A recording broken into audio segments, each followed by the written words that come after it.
Assalamualaikum warahmatullahi wabarakatuh. Perkenalkan, nama saya Wahyuni dengan NIM 24086111. Judul PPT saya adalah Pertolongan Pertama pada Kecelakaan P3K.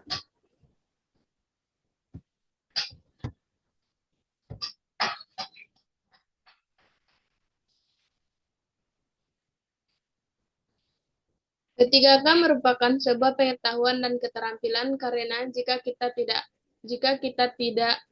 kita hanya mengetahui teorinya saja tanpa melakukan latihan atau praktek, maka mental kita tidak terlatih ketika kita benar-benar menghadapi kejadian sebenarnya. Sebaliknya, jika kita langsung praktek tanpa membaca teori, kemungkinan besar kita akan melakukan pertolongan yang salah pada korban.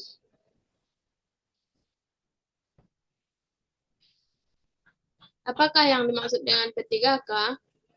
Apa tujuan P3K? Bagaimana dasar hukum P3K? Apa saja kewajiban pelaku P3K? Apa saja obat-obatan dan peralatan P3K? Baiklah, pertolongan pertama pada kecelakaan P3K adalah upaya pertolongan dan perawatan sementara terhadap korban kecelakaan sebelum mendapat pertolongan pertama yang lebih sempurna dari dokter atau para medis. Berarti, pertolongan tersebut bukan sebagai pengobatan atau penanganan yang sempurna, tetapi hanyalah berupa pertolongan sementara yang dilakukan oleh petugas P3K atau petugas medis atau orang awam yang pertama kali melihat korban.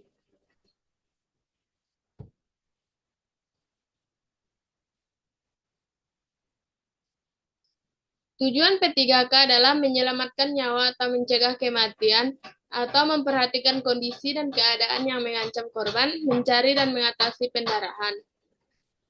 2. Menunjang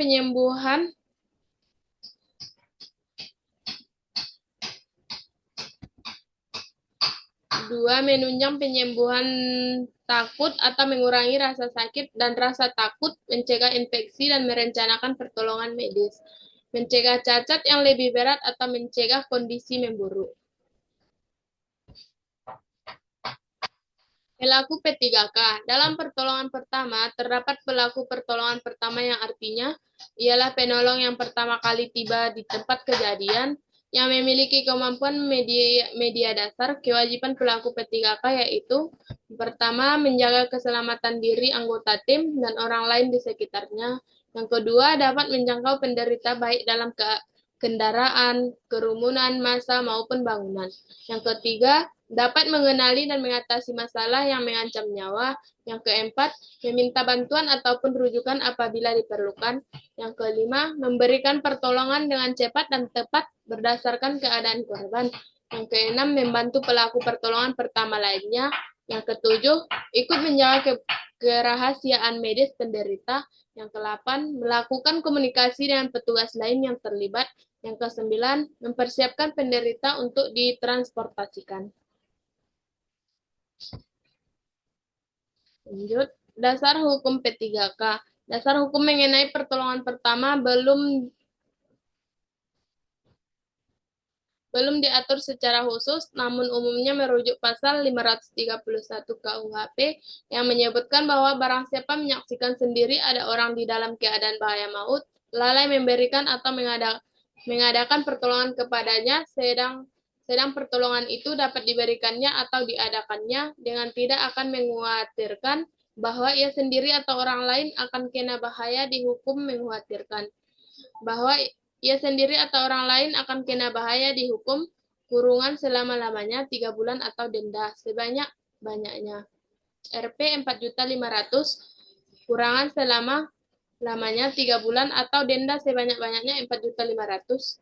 Jika orang yang perlu ditolong itu mati, diancam dengan KUHP 45, 165, 45, 165, 187, 187, 34S, 478, 535, 566. Selanjutnya, obat dan bahan. Yang pertama, Kasa steril. Kasa steril digunakan untuk menutupi luka yang telah dibersihkan. Yang kedua, perban. Perban berfungsi untuk membalut luka yang sudah ditutup dengan kasa steril dan juga sebagai bantalan menghentikan luka pendarahan.